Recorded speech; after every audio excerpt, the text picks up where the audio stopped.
আসসালামু আলাইকুম ওয়া রাহমাতুল্লাহি ওয়া বারাকাতুহু। আলহামদুলিল্লাহি নাহমাদুহু ওয়া নাস্তাঈনুহু ওয়া নাস্তাগফিরুহু ওয়া নু'মিনু বিহি ওয়া নাতাওয়াক্কালু আলাইহি ওয়া না'উযু বিল্লাহি মিন শুরুরি আনফুসিনা ওয়া মিন সাইয়্যাতি আ'মালিনা মান yahdihillahu fala mudilla lahu wa man yudlil falan tajida lahu waliyyan murshida wa nashhadu an la ilaha illallah wahdahu la sharika lahu ونشهد أن سيدنا إمامنا وقدوتنا حبيبنا وطبيبنا وطبيب أرواحنا محمد الذي أرسله بالحق بشيرا ونذيرا وداعيا إلى الله بإذنه وسراجا منيرا فقد قال الله تعالى في كلامه المجيد وفي فرقانه الحميد সকলে আমার সঙ্গে অন্তরস্থল থেকে পড়ুন আউযু বিল্লাহি মিনাশ শাইতানির রাজিম বিসমিল্লাহির রহমানির রহিম ইন্নাল্লাহা ওয়া ملائكته يصلون على النبي يا أيها الذين آمنوا صلوا عليه وسلموا تسليما اللهم صل على ক্লিয়ার করলেন ওয়ালা আলি মহব্বতের সাথে পড়ব ইনশাআল্লাহ তাইফের কথা ভেবে কাঁদে শুধু দুনয়ন এমন দরদি পেতে কাঁদে মন অনুক্ষণ আল্লাহুম্মা সাল্লি আলা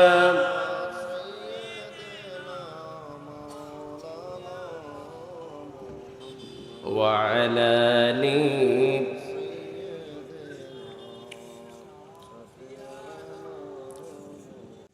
কত ব্যথা কত ভাবে সয়েছ যে তুমি তোমারি খুনে লাল তায়েফের ভূমি ফেরেশতারা এসে চাই ধ্বংসের হুকুম রহমাখা মুহাম্মদ প্রাণেতে হাদরা হে আল্লাহ ক্ষমা করো হে তায়েফবাসী ওরা বুঝলি তো আমি যে মুহাম্মদ হৃদয়ে মুহাম্মদ আল্লাহুম্মা সাল্লি আলা মাওলানা মুহাম্মদ ওয়া আলা আলি সাইয়্যিদিনা আমার যখন ফুরাবে দিন আসবে গহীন রাতি থেকো আল্লাহ সে জীবনে হয়ে চির সাথী, আসবে গহীন রাতি আমার যখন ফোরাবে দিন, আসবে গহীন রাতি আমার আমার বলে যখন কাউকে পাব না, সেদিন আমার অন্ধ গ্রহে তুমি থেকো সান্ত্বনা। আখের আলো নিভে যেদিন মনের আলো নিয়ে, থাকবে না কেউ গোরাধারে একটু আলো নিয়ে, সেদিন আমার সেদিন আমার সেদিন আমার আদার গ্রহে তুমি আলোর জ্যোতি, আসবে গহীন রাতি। আমরা পড়ছি আমিন। সেই অন্ধকার কবর, নাই কোনো দরজা, নাই কোনো জানালা, কেউ আপনার সঙ্গী থাকবে না, কেবলমাত্র একজন সঙ্গী থাকবেন। তিনি কে? আরো জোরে আওয়াজ দিয়ে বলতে হবে, তিনি কে? আল্লাহ তাআলা যেন আমাদেরকে সেই কবরে, অন্ধকার কবরে আল্লাহর রহমতের দৃষ্টি আমাদের উপরে যেন আল্লাহ ফেলাই দেন। পড়ছি আমিন।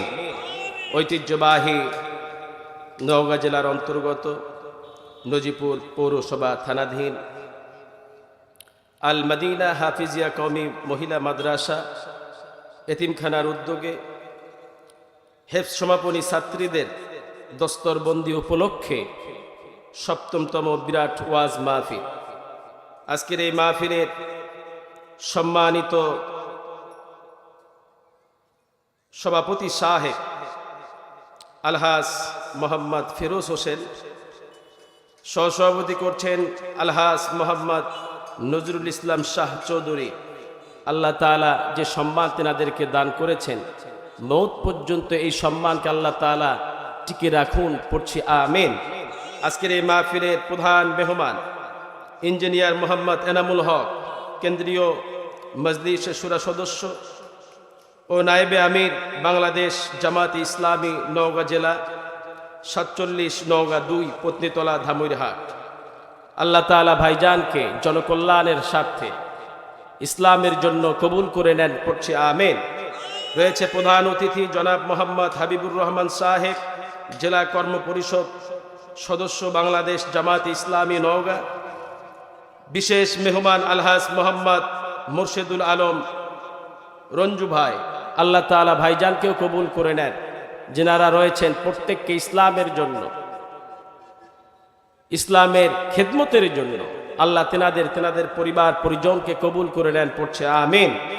আরও রয়েছেন আজকের এই মাহফিলের আমন্ত্রিত হযরত উলামায়ে কেরাম, যেনারা ইতিপূর্বে বয়ান করেছেন। আমন্ত্রিত হযরত উলামায়ে কেরাম, মুরব্বিয়ানে ইসলাম, অত্র এলাকা এবং পার্শ্ববর্তী এলাকার বিভিন্ন মসজিদ থেকে আগত আইম্মায়ে মাসাজিদ ও খুতবায়ে মাসাজিদ ও মুকাররমা উলামা, আমার সামনে উপস্থিত বিভিন্ন মাদ্রাসা, স্কুল, কলেজ, ইউনিভার্সিটি শিক্ষাঙ্গন থেকে আগত আসাতিজা, সম্মানিত শিক্ষক মণ্ডলী, আমার সামনে উপস্থিত আমার অতি কাছের, অতি নিকটের, অতি মহাব্বতের, হৃদয়ের গহীনে যাদের স্থান, মনের মণিকুঠায় যাদের জায়গা, হিরক্ষণ্য চাঁদের সৌন্দর্যকেও হার মানিয়ে দেয়, তারুণ্যের উচ্ছ্বাস নিয়ে, যৌবনের উদ্দীপনা নিয়ে আগত ইসলাম ও মুসলমানদের চরম দুর্দিনের সেফেহে সালারের দায়িত্ব ভার পালনকারী খালিদ বিন ওয়ালিদ রাদিয়াল্লাহু তাআলা আনহুর উত্তরসূরি গাজী সালাউদ্দিন আইয়ুবী, জামালউদ্দিন আফগানি রহিমাহুমাল্লাহর উত্তরসূরি তারেক বিন জিহাদ, মুহাম্মদ বিন কাসেম রহিমাহুমাল্লাহর উত্তরসূরি আমার দিনদার, ইমানদার, পরহেজগার নজিপুরের যুবক ভাইয়েরা, সেরে তাজ, মাথার মুকুট সমতুল্য শ্রদ্ধেয় ভাজন মুরব্বী বাবারা, স্নেহের কচিকাচা তলবুল ইলম ছাত্র ভাইয়েরা, পর্দার অন্তরালে অবস্থানরত মা খাদিজাতুল কুবরা রাদিয়াল্লাহু তাআলা আনহার উত্তরসূরি, মা আয়েশা সিদ্দিকা রাদিয়াল্লাহু তাআলা আনহার উত্তরসূরি আমার দিনদার, ইমানদার, পরহেজগার মুসলিমা, মুমিনা মা এবং বোনেরা, মহান রব্বুল আলামিনের আলিশান দরবারে লাখো কোটি শুকর আদায় করছি, নত শিরে সুজুদ পেশ করছি যে মহান রব্বুল আলামিন অশান্তময় পৃথিবীর অশান্ত পরিবেশ থেকে আমার আপনার মতো অযোগ্য গুনাহগার নালায়েককে পছন্দ করিয়া নবী করিম সাল্লাল্লাহু আলাইহি ওয়াসাল্লামের ভাষায় জান্নাতি বাগানে উলামায়ে কিরামের মজলিসে তথা তাফসীরুল কোরআনের মাহফিলে বাওয়াত বা আজমাত বা মোহাব্বত শামিল হওয়ার সুযোগ করে দিয়েছেন। এজন্য আমরা সকলে খুশি না নারাজ, কম না বেশি, হৃদয়ের সবটুকু ভালোবাসা উজাড় করে দিয়ে পড়ছি রব্বানা লাকাল হামদ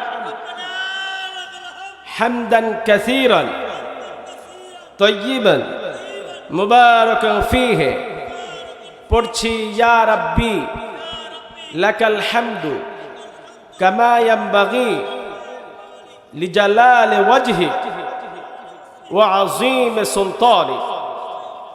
তাফসীর ইবনে কাসিরের ভিতরে এই দোয়াটি লেখা আছে, ইবনে মাজাহ শরীফের হাদিস। কোন এক ব্যক্তি এই কালেমাটি পাঠ করল, প্রতিমধ্যেই ফেরেশতারা এসে বান্দার আমলনামায় সওয়াব লিখবেন, কিন্তু ফেরেশতারা ভেবে পাচ্ছেন না কতগুলি সওয়াব লিখবেন। সুবহানাল্লাহ বললেন না? ফেরেশতারা তখন আল্লাহর কাছে ফিরে গেলেন, গিয়ে বললেন, আল্লাহ, আপনার কোনো এক গোলাম এই দোয়া পাঠ করেছে, এর বদৌলতে আমরা তার আমলনামায় কতগুলি সওয়াব দেব। আল্লাহ বললেন, আমার গোলাম কি এমন দোয়া পাঠ করেছে তাই বলে তোমরা সওয়াব দিতে দ্বিধাবোধ করছো? আল্লাহ জানেন কি জানেন না? বলেন, ওয়াল্লাহু আলিমুম বিদাতিস সুদূর। মানুষের অন্তরে কি পোষণ হয় না হয় সব কিছুর খবর একজন জানেন, তিনি কে? আরো জোরে আওয়াজ দিয়ে বলতে হবে, তিনি কে? ওই আল্লাহ বান্দার প্রশংসা শুনতে ভালোবাসেন। এজন্য আল্লাহ বারবার ফেরেশতাদেরকে জিজ্ঞেস করছেন, আমার গোলাম কি এমন দোয়া পাঠ করেছে? ফেরেশতারা তখন বললেন, ইয়া রাব্বি লাকাল হামদু কামা ইয়ানবাগি লিজালালি ওয়াজহিক ওয়া আযীম সুলতানিক। আল্লাহ, আপনার গোলাম এই দোয়া পাঠ করেছে। আল্লাহ বললেন, তোমরা ওই দোয়াটাই তুলে রেখে দাও, কিয়ামতের ময়দানে আমি যখন আমার গোলামের সঙ্গে সাক্ষাৎ করব, আমি আমার কুদরতি হাত দিয়ে এই দোয়ার পুরস্কার বান্দার আমলনামায় দিয়ে দেব। আরো জোরে বলেন সুবহানাল্লাহ। সুতরাং কেউ যেটা দেয় না দেয় কে? কেউ যেটা শোনে না শোনেন কে? কেউ যেটা বুঝতে পারে না সব বোঝেন তিনি একজন, তিনি কে? এজন্য আল্লাহ বললেন, গোলাম গুনাহ করেছো, কত গুনাহ, দরজা বন্ধ, জানালা বন্ধ, কেউ জানে না, কেউ দেখে নাই, একাকিনী দরজা জানলা বন্ধ করে চুপিসারে গুনাহ করেছো। গোলাম, আমার কাছে মাপ চাও, আমার কাছে তওবা পড়ো। তওবা যদি এমন হয়ে যায়, তওবার মতো যদি তওবা হয়ে যায়, আমি আল্লাহ তোমার জীবনের সব গুনাহ খাতাগুলি মাফ করে দেব। আরো জোরে বলেন সুবহানাল্লাহ। আমরা যেন আমাদের জীবনের গুনাহ খাতাগুলি মাপ চেয়ে নিয়ে কবরে যেতে পারি। আল্লাহ আমাদেরকে কবুল করে নেন, পড়ছি আমিন।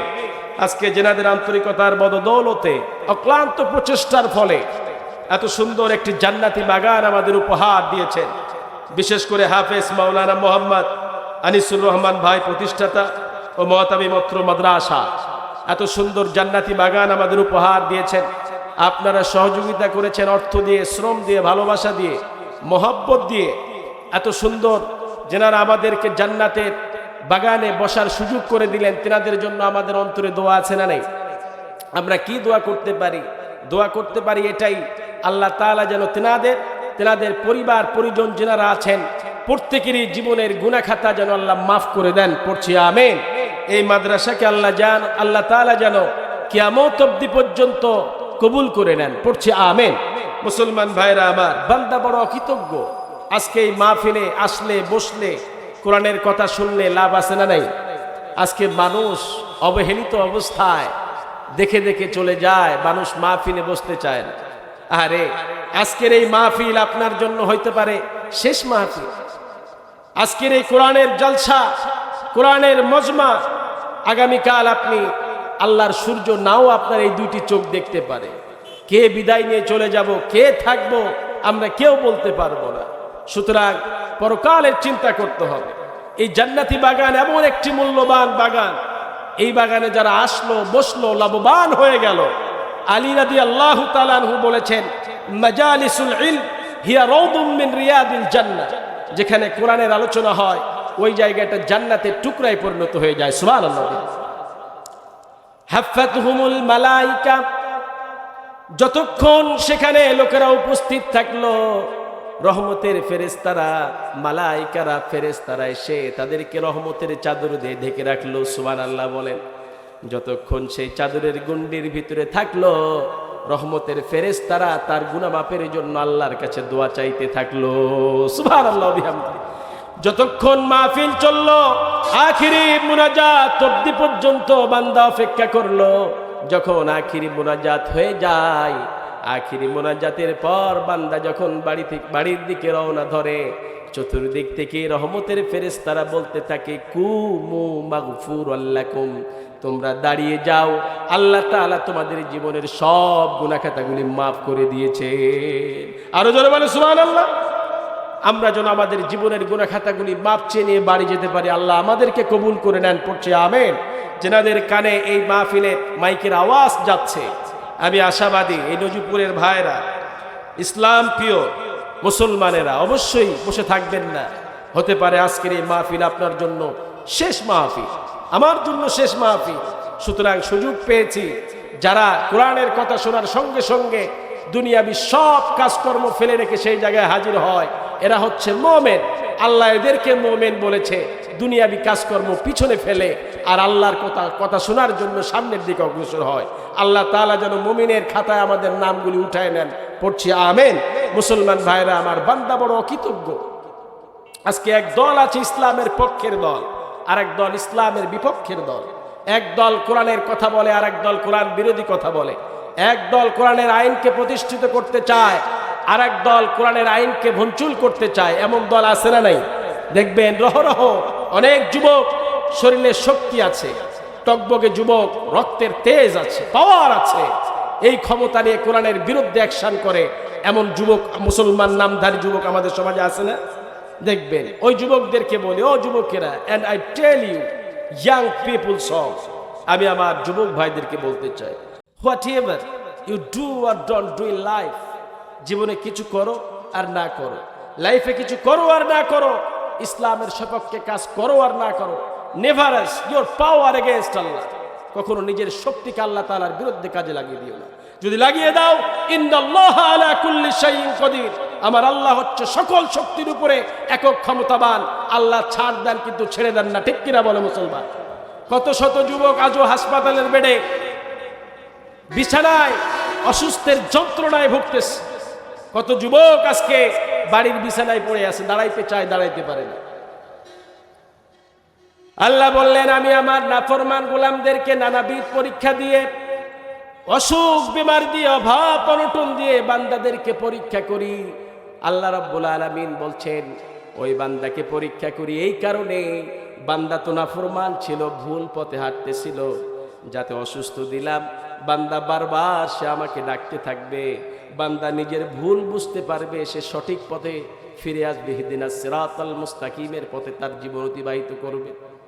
আল্লাহ রাব্বুল আলামিন বলে দিচ্ছেন, ওয়া ইযা মাসাল ইনসানাদ দুররু দাআনা লিজামবিহি আও কাইদান আও কাইমা فلما كشفنا عنه ضره مر كأن لم يدعنا إلى ضر مسه كذلك زين للمسرفين ما كانوا يعملون।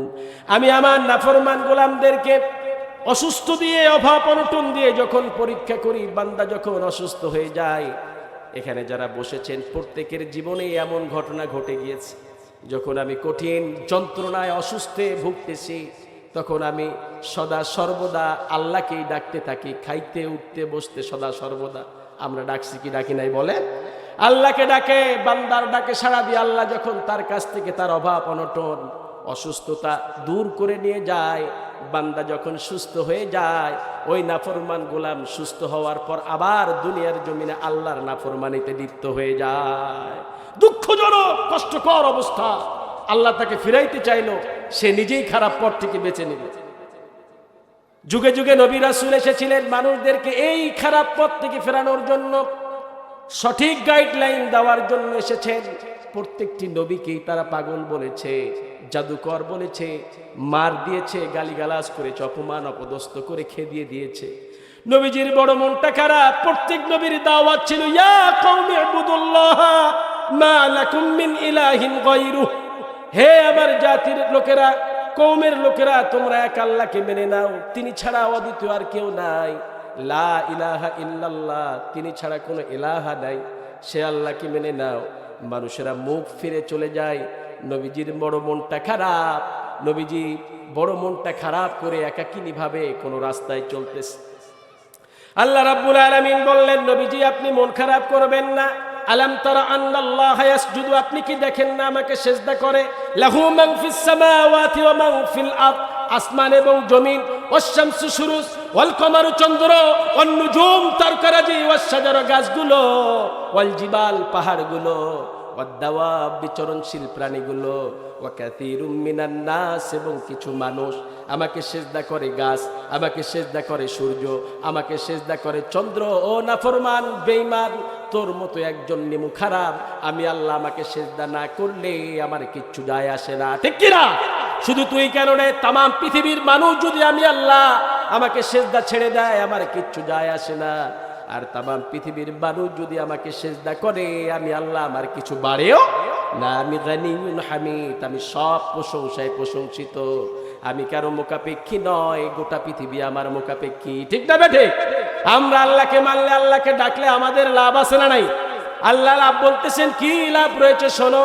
লা ইন শাকারতুম লা আযীদান্নাকুম ওয়া লা ইন কাফারতুম ইন্না আযাবি লাশাদীদ, যদি তুমি আমাকে ডাকো আমি আল্লাহ তোমার সব নিয়ামতগুলি বাড়িয়ে দেব।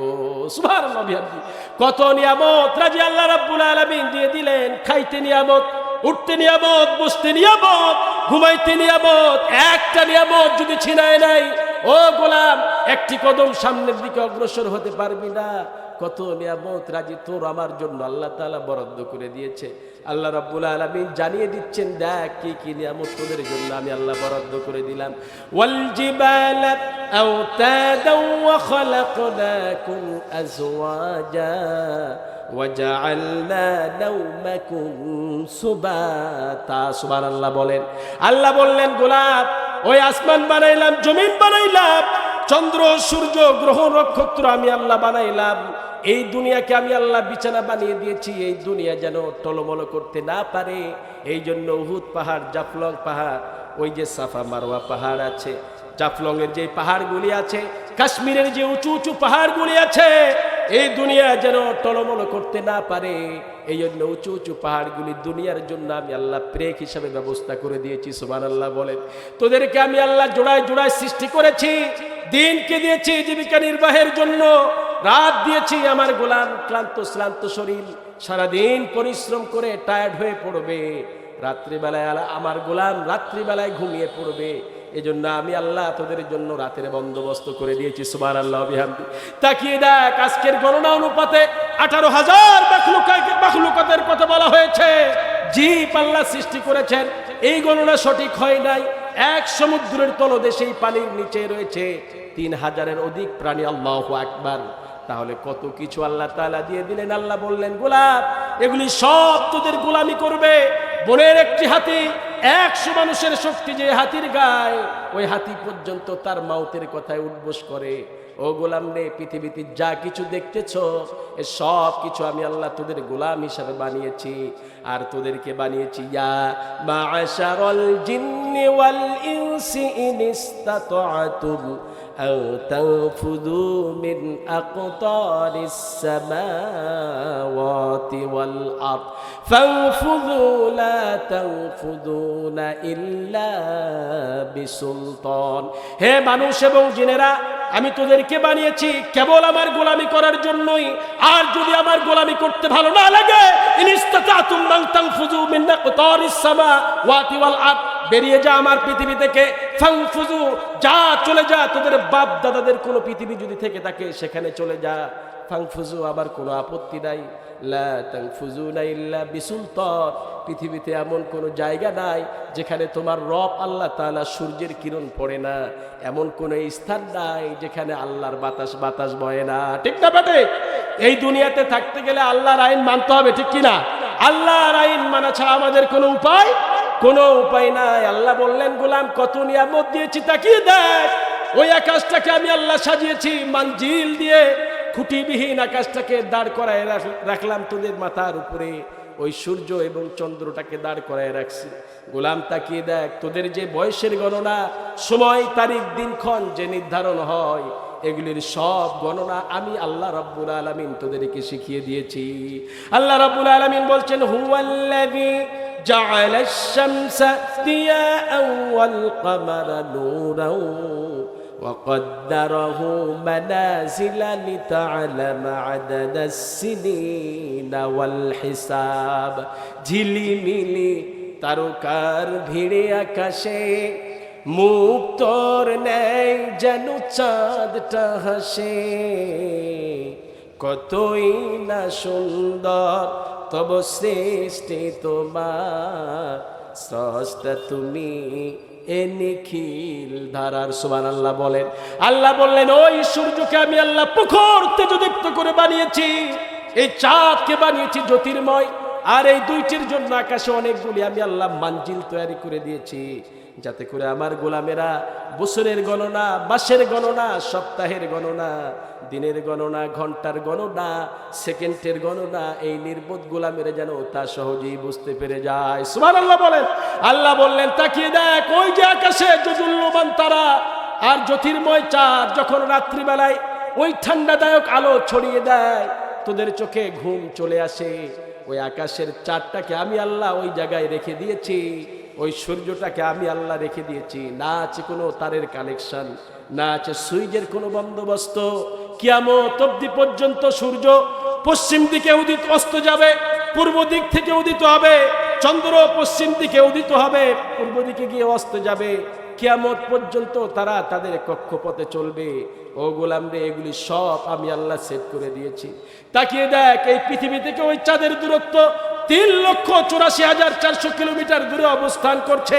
ওইখান থেকে জ্যোতির্ময় আলো আমি আল্লাহ তোদের জন্য বরাদ্দ করে দিয়েছি। আমি আল্লাহ আকাশটাকে কি কি দিয়ে সাজিয়ে দিলাম, একটিবার তাকিয়ে দেখ গোলাম। ওই চাঁদের পরে চলে যা সূর্যের দিকে। এই পৃথিবী থেকে যার দূরত্ব হচ্ছে 15 কোটি কিলোমিটার দূরে। আল্লাহু আকবার। প্রখর উত্তেজদীপ্ত করে ওই সূর্যটা যখন তোদের আলো ছড়িয়ে দেয়, অন্ধকারকে দূরীভূত করে ফাঁসায় সব যেন পরিণত করে দেয়। সুবহানাল্লাহ ওয়া বিহামদি। পৃথিবীর কোনো শাসক, কোনো ক্ষমতাজীবী মানুষ এই সূর্য ছিল পারবে? কারো বাপের ক্ষমতা আছে? আল্লাহ বলছেন, গোলাম এগুলি সব আমি দিয়েছি, এগুলি আমি বানাইলাম। ও গোলাম, এই সামান্য আয়তনের পৃথিবী, এমন 13 লক্ষ পৃথিবী ওই সূর্যের পেটের মধ্যে ঢুকে যাবে, তবু সূর্যের পেটটা যেন শূন্যতায় রয়ে যাবে। সুবহানাল্লাহ বিহামদি। থামবি না। আর কি কি দিয়ে আকাশটাকে সাজাইলাম তাকিয়ে দেখ। ওই সূর্যের পরেই চলে যা মঙ্গল গ্রহের দিকে। এই পৃথিবী থেকে যার দূরত্ব হচ্ছে 22 কোটি কিলোমিটার দূরে। আল্লাহু আকবার। থামবি না, এখানে আরো উপরের দিকে যা। কি কি দিয়ে আকাশটাকে সাজাইলাম। আল্লাহ রাব্বুল আলামিন বলছেন, ওই মঙ্গল গ্রহের পরেই রয়েছে জুপিটার বা বৃহস্পতি গ্রহ। এই পৃথিবী থেকে যার দূরত্ব হচ্ছে 70 কোটি কিলোমিটার দূরে। সুবহানাল্লাহ পড়েন। ওই জুপিটার বা বৃহস্পতি গ্রহের কাছে এই সামান্য আয়তনের পৃথিবী একটি মশা বা মাছির সমান। এখানেই থামবি না, আর একটু এগিয়ে চল।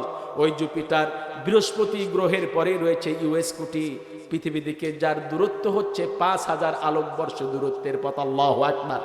আলোকবর্ষ ধরা হয়, এক আলোকবর্ষ সমান 15 কোটি কিলোমিটার দূর। এই 15 কোটি কিলোমিটার 5000 দিয়ে গুণ লাগান, কত দূর রয়েছে তাহলে ওই ইউএস কোটি। ওই ইউএস কোটির পরেই রয়েছে হোম গ্যালাক্সি, পৃথিবী থেকে যার দূরত্ব হচ্ছে 1 লক্ষ আলোকবর্ষে দূরত্বের পথ। আল্লাহু আকবার। ওই হোম গ্যালাক্সির এক প্রান্ত থেকে আর এক প্রান্তে আলো পৌঁছাইতে সময় লাগে 1 লক্ষ বছর। সুবহানাল্লাহ বলেন। মাহফিলের এই প্রান্ত থেকে ওই প্রান্তে আলো পৌঁছাইতে সময় লাগবে 1 সেকেন্ডকে 60টি ভাগ করলে একটি ভাগও সময় লাগবে না। লাগবে নাকি? আর ওই হোম গ্যালাক্সির এক প্রান্ত থেকে আর এক প্রান্তে আলো পৌঁছাইতে সময় লাগবে 1,00,000 বছর। আল্লাহু আকবার! কি কি দিয়ে আল্লাহ আকাশটাকে সাজাইলেন। আলোর গতিবেগ হচ্ছে প্রতি সেকেন্ডে আলো 3,21,000 কিলোমিটার প্রতি সেকেন্ডে গতিবেগ আলো দৌড় দেয়। আর ওই সূর্য যখন এই দুনিয়ার জমিনে আলো ছড়িয়ে দেয়, আজকের বিজ্ঞানীরা প্রমাণ করছে ওই সূর্যের আলো এই দুনিয়ার জমিনে পৌঁছাইতে 8 মিনিট 23 সেকেন্ড সময় লাগে। সুবহানাল্লাহ বলেন। আল্লাহ বললেন ওই হোম গ্যালাক্সির এক প্রান্ত থেকে আরেক প্রান্তে 1,00,000 বছর আলো পৌঁছাইতে সময় লাগে। আর ওই হোম গ্যালাক্সির আশেপাশে রয়েছে 4,000 কোটি নক্ষত্র আর 2,00,000 কোটি গ্রহ। আল্লাহু আকবার! আমরা বললাম আল্লাহ এর চাইতে বড় কিছু আছে নাকি? আল্লাহ বললেন তাকিয়ে দেখ, চলে যা ওই হোম গ্যালাক্সির পরেই চলে যা ভার্গো সুপার ক্লাস্টার, ওই রকম শত শত হোম গ্যালাক্সিকে গ্রাস করে ফেলবে, তবু তার পেটটা যেন শূন্যতায় রয়ে যাবে। সুবহানাল্লাহ! এই সীমাহীন সৃষ্টি, এই সীমাহীন অশেষ সৃষ্টি যে এত বিশাল, না জানি এই সৃষ্টির স্রষ্টা কত বড়। আল্লাহু আকবার! তাহলে সৃষ্টি যার আল্লাহ বলছেন দেখো, লাহু মা ফিস সামাওয়াতি ওয়া মা ফিল আরদ, যা আছে আকাশে যা আছে জমিনে এসব কিছু আমি আল্লাহ সৃষ্টি করেছি। তাহলে যদি আল্লাহর সৃষ্টি হয়ে যায়, আলা লাহুল খালকু ওয়াল আমর, সৃষ্টি যার, আইন চলবে তার, আল্লাহর আইন ছাড়া বিকল্প কোনো আইন হতে পারে না। কথা বলেন মুসলমান, ঠিক কিনা? আল্লাহর আইন ছাড়া কোনো আইন হতে পারে? কোন মানুষের তন্ত্র মন্ত্র রচিত মতবাদ দিয়ে যারা দেশ চালাবে তাদের আইন মুসলমানরা কখনো মানতে পারে না, ঠিক কিনা বলেন? ও মুসলমান, কেন আপনি আল্লাহর হুকুম মানবেন না? কত নিয়ামত রাজি আল্লাহ দিয়ে দিলেন। আল্লাহ বললেন গোলাম, একটি দেহের মধ্যে যে কত নিয়ামত রাজি দিয়ে দিয়েছি, কত মূল্যবান পাশ দিয়ে তোর এই দেহটাকে আমি আল্লাহ গঠন করেছি। বান্দারে একটি রগ যদি অকেজো হয়ে যায়, রগের যন্ত্রণায় তুই ছটপট করবি, আর আমি আল্লাহ তোকে সুস্থতার সাথে দুনিয়ার জমিনে চলাফেরা করার সুযোগ আদায় করে দিয়েছি।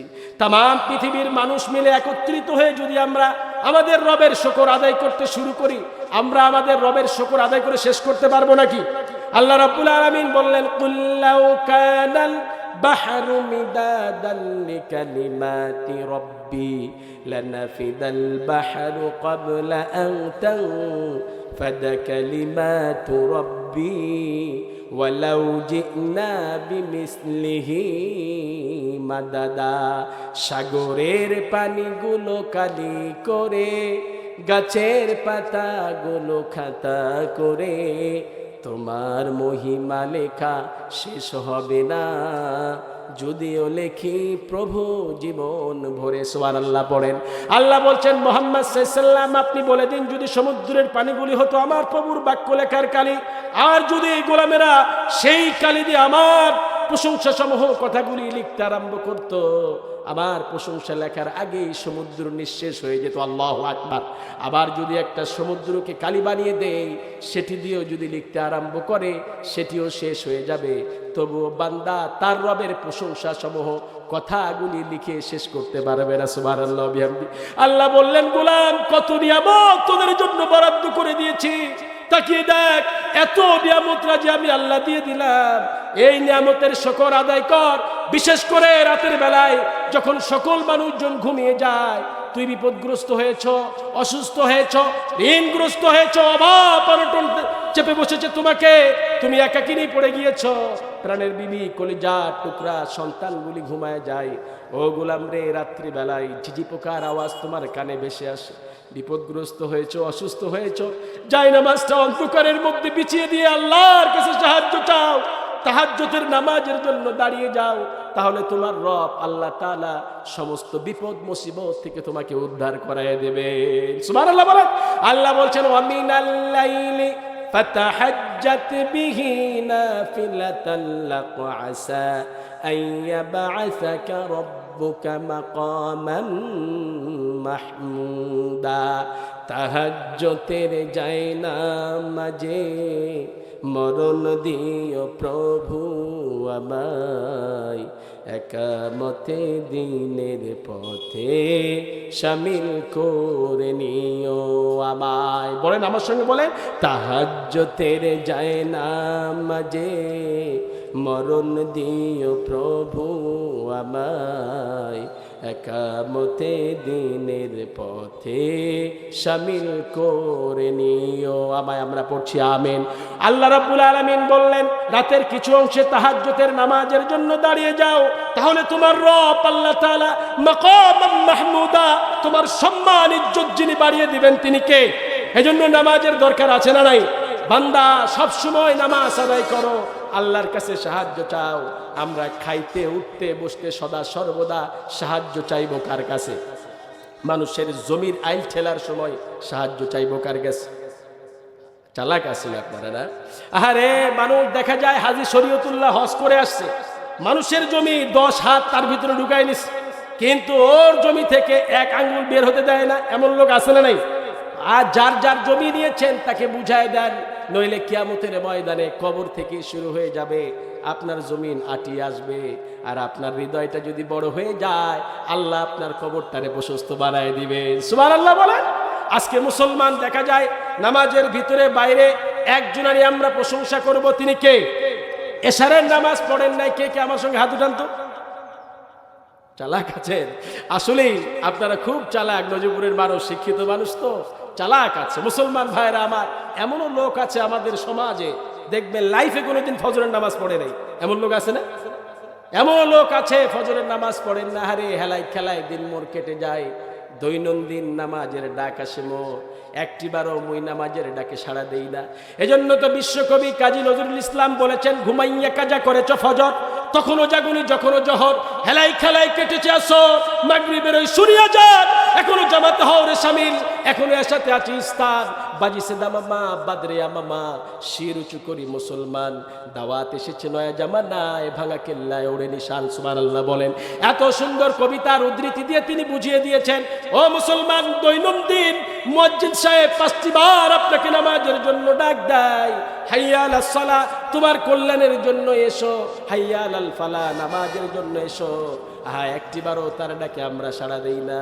আল্লাহ তাআলা বললেন, গোলাম নামাজে দাঁড়িয়ে যা, সিজদায় পড়ে আমার কাছে সাহায্য চা, কত বিপদ হয়েছে আমি আল্লাহ সব বিপদ থেকে তোরে উদ্ধার করায় দেব। সুবহানাল্লাহ বলেন। মুসলমান ভাইরা আমার, আল্লাহ বললেন, গোলাম জীবনে এত গুনাহ করেছো, কেউ জানে না, কেউ দেখে নাই, কত গুনাহ হয়েছে তোমার। তোমার এই গুনার খবর যদি তোমার প্রাণের বিবি জানতো, তাহলে তোমার সংসারে ছেড়ে দিয়ে অন্য জায়গায় পাড়ি জমাইতো। এই গুনার খবর যদি তোমার কলিজার টুকরা সন্তানগুলি জানতো, তোমাকে আব্বা বলে ডাকতো না। এই গুনার খবর যদি তোমার গর্ভধারিণী মা 10 মাস 10 দিন যিনি পেটে ধারণ করেছে, ওই মা যদি জানতে পারতো, ওই মা ঘৃণার চোখে তোমারে বলতো, তোর মতো পাপিষ্ট সন্তানকে আমি আমার পেটে ধারণ করেছি, আমি মা, আমার বলতে ঘৃণা হয়। বলতো কি বলতো না? বলে। আল্লাহ বললেন, গোলাম দুনিয়ার সকল মানুষ তোকে তাড়িয়ে দেবে, সকল মানুষ তোকে দূর দূর করে তাড়িয়ে দিতে পারে, একটিবার আমার দরজার কড়া নেড়ে দেখ, আমি আল্লাহ নিজের হাত দিয়ে তোকে বানিয়েছি, এই কুদরতি হাত দিয়ে তোর মুখমণ্ডলটা আমি আল্লাহ তৈরি করে দিয়েছি। গোলাম রে, একটিবার আমার দরজায় কড়া নেড়ে দেখ, আমি আল্লাহ একটিবারের জন্য তোকে তাড়িয়ে দেব না। আল্লাহ আমাদেরকে তুমি মাফ করে দাও, আমাদেরকে কবুল করো। পড়েন না আমিন। আল্লাহ বললেন, গোলাম আমি জানি তোরা ভুল করবি, তোদের জীবন ভুল পথে পতিত হবে, এই জন্যই তো কিয়ামত অবধি পর্যন্ত তওবার দরজা আমি তোদের জন্য খুলে রেখে দিয়েছি। আল্লাহু আকবার। তোরা ভুল করবি, তোদের জীবন যেন ভুল পথে না যায়, এই জীবনকে সঠিক গাইডলাইন দেওয়ার জন্য আমি আল্লাহ পবিত্র কোরআন দিয়েছি। সুবহানাল্লাহ বলেন। তোরা ভুল করবি, ভুলের পরে আমার কাছে তওবা পড়বি, আমি আল্লাহ দয়াবান, তোর গুনার চাইতে লক্ষ কোটি গুণে দয়া আমি আল্লাহ আমার কাছে আছে বেশি। বান্দারে, কত গুনাহ করেছিস, আমার কাছে তওবা পড়, তওবা পড়লেই আমি আল্লাহ তোর জীবনের সব গুনাহ খাতাগুলি মাফ করে দেব। সুবহানাল্লাহ বলেন। আল্লাহ বলে দিচ্ছেন, আত-তাইবুনাল আবিদুনাল হামিদুনাস সাইহুনার রাকিউনাস সাজিদুনাল আমিরুনা বিল মা'রুফ ওয়ান নাহুনা আনিল মুনকারি ওয়াল হাফিদুনা লিহুদুদিল্লাহ ওয়াবাশশিরিল মুমিনিন। যারা বিনয়ের সাথে তওবা করবে, রুকুকারীদের সঙ্গে রুকু করবে, সিজদাবানদের সঙ্গে সিজদায় লুটে পড়বে, যারা সৎ কাজের আদেশ দিবে, মন্দ কাজে বাধা দিবে, যারা সর্বোপরি আল্লাহর দ্বীনকে, আল্লাহর আইনকে প্রতিষ্ঠিত করার চেষ্টা করবে, নবীজি এই সমস্ত গোলামদেরকে আপনি দুনিয়ার জমিনে আমার জান্নাতের সার্টিফিকেট দান করায় দিন। সুবহানাল্লাহ বিহামদিহি। এই কাজগুলি আমরা করতে রাজি আছি তো ইনশাআল্লাহ? সূরা তাওবার মধ্যে আল্লাহ তাআলা 7টি বর্ণনা দিয়েছেন। এই 7টি কাজ যারা করবে দুনিয়ার জমিনে আল্লাহ তাআলা তাদেরকে আশরায়ে মুবাশশিরার মতো জান্নাতের সুসংবাদ দান করে দিয়েছেন। সুবহানাল্লাহ বিহামদি। মুসলমান ভাইরা আমার, তাহলে এই দুনিয়ার জমিনে আল্লাহর আকাশ, আল্লাহর জমিন, আল্লাহর দ্বীনই প্রতিষ্ঠা করতে হবে। আল্লাহর আইন ছাড়া বিকল্প কোনো আইন হতে পারে না। কথা বলেন ঠিক কিনা মুসলমান? 95% মুসলমানের দেশে, এদেশে আল্লাহর আইন দিয়ে চোরের বিচার হয় না, ডাকাতের বিচার হয় না, জেনাকারের বিচার হয় না, মদখোরের বিচার হয় না। কথা বলেন ঠিক কিনা? আল্লাহ বললেন ওয়াস-সারিকু ওয়াস-সারিকাতু ফাকতাউ আইদিয়াহুমা জাযাআন বিমা কাসাবা লাকানা মিনাল্লাহ।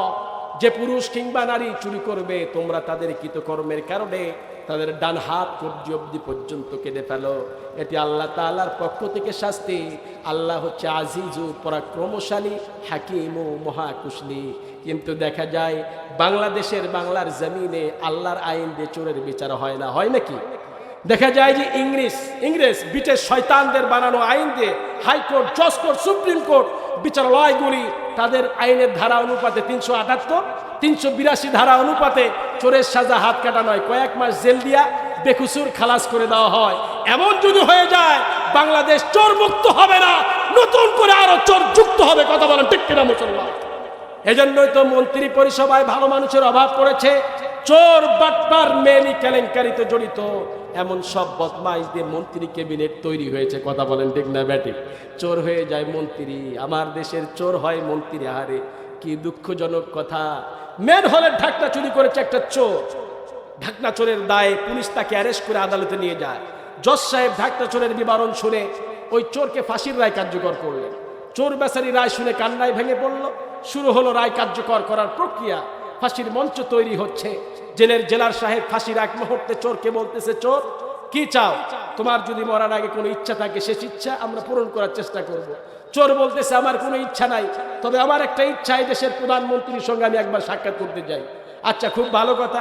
চোরের এই আবদার প্রধানমন্ত্রীর কাছে ব্যক্ত করলে প্রধানমন্ত্রী সাক্ষাৎ দানের সদাই সম্মতি জ্ঞাপন করলেন। এবার প্রধানমন্ত্রী এসে বলতেছে, চোর কি চাও? মাননীয় প্রধান, আমি কিচ্ছু চাই না, তো আমার সঙ্গে সাক্ষাৎ করতে চাইছো? আমি আমার এই বিদায় লগ্নে আপনার সামান্য উপকার করে অমর হতে চাই। কি সে উপকার? আমার কাছে একটা বীজ আছে, এই বীজটা যদি বপন করা হয় একটা গাছে পরিণত হবে। ওই গাছের রস যদি কোনো ক্ষমতাধর ব্যক্তিকে খাইয়ে দেওয়া হয়, তার ক্ষমতা থেকে তাকে কেউ সরাইতে পারবে না। প্রধানমন্ত্রী তো লাভ দেওয়া উপরে উঠছে, ক্ষমতা কার কাছে দিতে লাগে?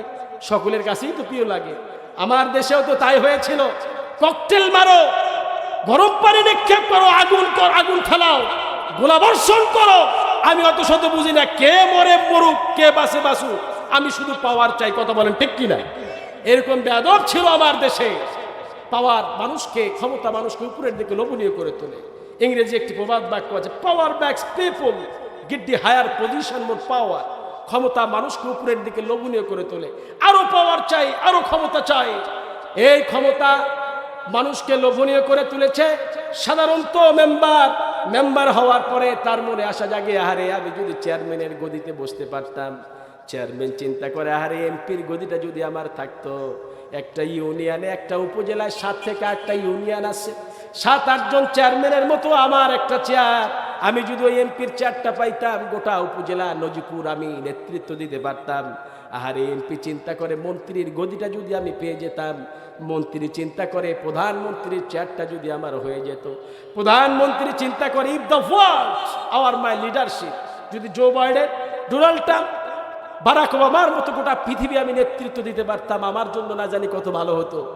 আর এই ক্ষমতা, আজকে গোটা পৃথিবী ক্ষমতা নিয়ে তার দেশের সামরিক শক্তি দেখাইতে গিয়ে কুচকে আওয়াজ চলতেছে, ঠিক না ব্যাটি? চীন দেখায় ক্ষমতা, রাশিয়া দেখায় ক্ষমতা, আমেরিকা দেখায় ক্ষমতা। তাদের ক্ষমতা দেখাইতে গিয়ে গোলাবর্ষণ, বোমাবর্ষণ করে সাধারণ জনগণ ধুকে ধুকে মরে, তাদের যায় আসে না। ঠিক না? ঠিক কিনা বলে? দেখা যায় যে পাওয়ার কত। আমারে চেনো, আমি এই নজিপুরের প্রচার সম্পাদক, আমার চেনো তুমি। এই নজিপুরে আমার একটা পাওয়ার আছে, আগামীকালের সূর্য তোরে দেখতে দিব না, এই থেট দিয়া যায়। রাত্রিবেলা বাড়িতে ঘুমায় পড়ছে, হঠাৎ করে সকালবেলায় যারে থেট দিল মিষ্টি নিয়ে তার বাড়িতে হাজির। মিষ্টি নিয়ে তার বাড়িতে যখন যায়, গিয়ে দেখে এক হাত এক পা প্যারালাইজড করে আল্লাহ তারে ফেলায় রাখছে। আল্লাহ পারেন কি পারেন না বলে? এই ক্ষমতা দাম্ভিক্য নিয়ে ভারত যখন পাকিস্তানের উপর বোমা নিক্ষেপ করলো, পাকিস্তান যখন বোমা নিক্ষেপ করতে আরম্ভ করছে পাল্টা আঘাত, ভারতের শাহবাজ, ভারতের প্রধানমন্ত্রী নরেন্দ্র মোদী, তার ধুতি তো ঠিক নাই, দেখছে খবর তো উল্টা পাল্টা হয়ে গেল, তো হাত জোর করে বলে, মেরা ভাই মেরা বন্ধু, मुझे समझ नहीं था कि मेरा ये हाल हो जाएगा, मैं क्षमा चाहता हूँ, मुझे माफ कर दीजिए, আর যুদ্ধ नहीं, मुझे ক্ষমা করে দাও ভাই। তখন ভারত যখন ক্ষমা চাইলো, পাকিস্তান মাফ করে দিল। আজকে এই গোটা পৃথিবী দেখা যায় যে ক্ষমতার মহড়া চলতেছে। আজকে আমার দেশেও কিছুদিন আগে আমাদের মতো মোল্লারা, টুপি পাঞ্জাবি দাড়ি মুখে ভরা, তারা ক্ষমতাকে স্থায়ীকরণ করার জন্য পানি পড়া দিয়েছিল, জান্নাতি বলে আখ্যায়িত করেছিল। এমনকি আওলাদে রসুল, শয়তানের দলকে রসুলের বংশ বলে পরিচয় দিয়েছিল। কথা বলে ঠিক কিনা মুসলমান? এই সমস্ত হুজুরগুলি, হুজুর নামে কজুরগুলি, বাংলার মানুষ ভালো, এখনো হুজুরদের সম্মান করে বিদায় বাইচা গেছো। এখনো তওবা পড়ো, জাতির কাছে ক্ষমা চাও, নইলে তোমার মতো হুজুরদের বাটাম দিয়ে পিটাইতে এতক্ষণ জনগণ। কথা বলেন ঠিক কিনা মুসলমান? মুসলমান ভাইরা আমার, চোর এবার বলতেছে, প্রধানমন্ত্রী বলে চোর। স্মরণ আছে আপনাদের? খারাপ লাগতেছে ভাইজান? চলবে কিছুক্ষণ চলবে। একটা আমরা সকলেই মিলে আল্লাহর প্রশংসা বড়ত্ব ঘোষণা গাইবো ইনশাআল্লাহ। আমার সঙ্গে একটা গজল আপনাদের গাইতে হবে, রাজি আছেন তো ইনশাআল্লাহ? আল্লাহ আল্লাহ বলতে বলতে মরণ যেন হয়, বলে আল্লাহ আল্লাহ বলতে বলতে মরণ যেন হয়, মরণ কালে জবানে যেন কালেমা নসিব হয়। আল্লাহ আল্লাহ বলতে বলতে মরণ যেন হয়। চাই কি চাই না আমরা? বলে কবর